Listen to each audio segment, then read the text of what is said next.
नमस्कार दोस्तों, मैं आपका दोस्त, आपका साथी मनदीप रावत। तो आज है 12 सितंबर और जैसा कि आप सभी को पता ही है कि 10 सितंबर को श्री गणेश विसर्जन को ना कि भारतवर्ष में बल्कि संपूर्ण विश्व में बड़े हर्षोल्लास और बड़े धूमधाम से मनाया गया। तो उसी से जुड़ा हुआ आज का वीडियो बनाने का मेरा उद्देश्य कुछ यही है। तो मेरा ये वीडियो बनाने का उद्देश्य किसी भी व्यक्ति विशेष या किसी भी समुदाय की भावनाओं को ठेस पहुंचाना नहीं है।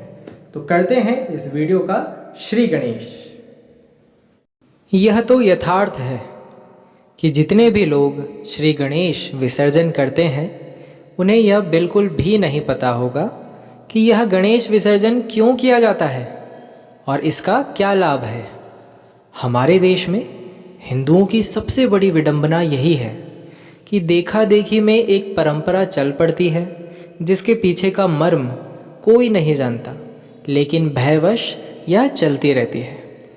आज जिस तरह श्री गणेश जी की प्रतिमा के साथ दुराचार होता है उसको देखकर अपने हिंदू मतावलंबियों पर बहुत ही ज़्यादा तरस आता है और दुख भी होता है। शास्त्रों में एकमात्र गौ के गोबर से बने हुए गणेश जी या मिट्टी से बने हुए श्री गणेश की मूर्ति के विसर्जन का ही विधान माना गया है। गोबर से श्री गणेश एकमात्र प्रतीकात्मक हैं माता पार्वती द्वारा अपने शरीर के उबटन से श्री गणेश को उत्पन्न करने का। चूँकि गाय का गोबर हमारे शास्त्रों में पवित्र माना गया है, यह तो सभी को विदित है, इसलिए श्री गणेश जी का आवाहन गोबर की प्रतिमा बनाकर ही किया जाता है। इसलिए एक शब्द भी तो प्रचलन में चल पड़ा, गोबर गणेश। इसलिए पूजा, यज्ञ, हवन इत्यादि करते समय गोबर के श्री गणेश का ही विधान माना गया है, जिसको बाद में या तो नदी, पवित्र सरोवर और या फिर किसी जलाशय में प्रवाहित करने का विधान बनाया गया। तो चलिए आइए समझते हैं श्री गणेश जी के विसर्जन का क्या कारण है। तो बात कुछ इस प्रकार है कि भगवान वेदव्यास जी ने जब शास्त्रों की रचना प्रारंभ की तो महादेव ने प्रथम पूज्य बुद्धि निधान श्री गणेश जी को वेदव्यास जी के सहायता के लिए गणेश चतुर्थी के दिन भूलोक में भेज दिया। अब देखिए कि वेदव्यास जी ने श्री गणेश का आदर सत्कार किया और उन्हें एक आसन पर स्थापित और विराजमान कर दिया, जैसे कि आजकल हम लोग करते ही हैं। गणेश चतुर्थी के दिन बप्पा जी की मूर्ति या प्रतिमा को लाते हैं और एक अच्छे से साफ सुथरे सुंदर से आसन में या पांडाल में उनको विराजमान करवा देते हैं। फिर क्या हुआ कि वेदव्यास जी ने इसी दिन महाभारत की रचना प्रारंभ की या श्री गणेश किया। वेदव्यास जी बोलते जाते और गणेश जी उसको लिपिबद्ध करते जाते। लगातार 10 दिन तक लिखने के बाद अनंत चतुर्दशी के दिन इसका उपसंहार हुआ। भगवान की लीलाओं और गीता के रस पान करते करते गणेश जी को अष्ट सात्विक भाव का आवेग हो चला था, जिससे उनका पूरा शरीर गर्म हो गया था और गणेश जी अपनी स्थिति पे नहीं रहे, माने कि वो अनकॉन्शियस हो गए थे। गणेश जी के शरीर की ऊष्मा का निष्कीलन या उनके शरीर की गर्मी को शांत करने के लिए वेदव्यास जी ने उनके शरीर पर गीली मिट्टी का लेपन किया। इसके बाद उन्होंने गणेश जी को जलाशय में स्नान करवाया, जिसे विसर्जन का नाम दिया गया। बाल गंगाधर तिलक जी ने अच्छे उद्देश्य से यह शुरू करवाया, पर उन्हें क्या मालूम था कि इस श्री गणेश विसर्जन का भविष्य ही बिगड़ जाएगा। श्री गणेश जी को घर में लाने तक तो बहुत अच्छा है, परंतु विसर्जन के दिन उनकी प्रतिमा के साथ जो दुर्गति होती है वह असहनीय बन जाती है।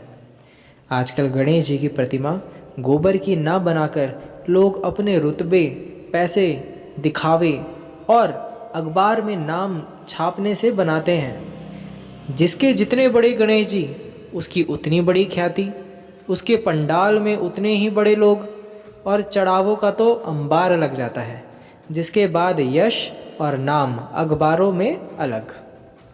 सबसे ज़्यादा दुख तब होता है जब कस्टमर अट्रैक्शन, उपभोक्ता आकर्षण करने के लिए लोग डीजे में फिल्मी गाने गाने और नचनियों को नचवाते हैं। आप खुद ही विचार करिए और हृदय पर हाथ रखकर यह सोचें कि क्या यही उद्देश्य है गणेश चतुर्थी? क्या यही उद्देश्य है अनंत चतुर्दशी का? क्या गणेश जी का यही सम्मान है?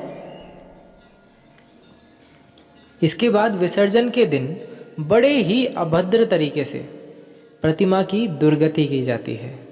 यदि आपको बातों में विश्वास ना आए तो चलो कुछ झलक ही।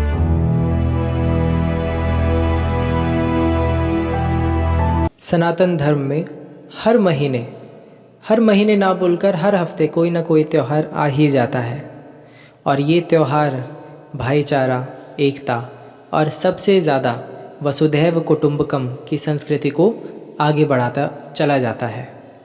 परंतु कुछ क्षण पहले जो आपको कुछ क्लिप्स दिखाई गई, उसमें बप्पा जी को किस तरीके से विसर्जित किया जा रहा है ये आप सभी ने देख ही लिया होगा।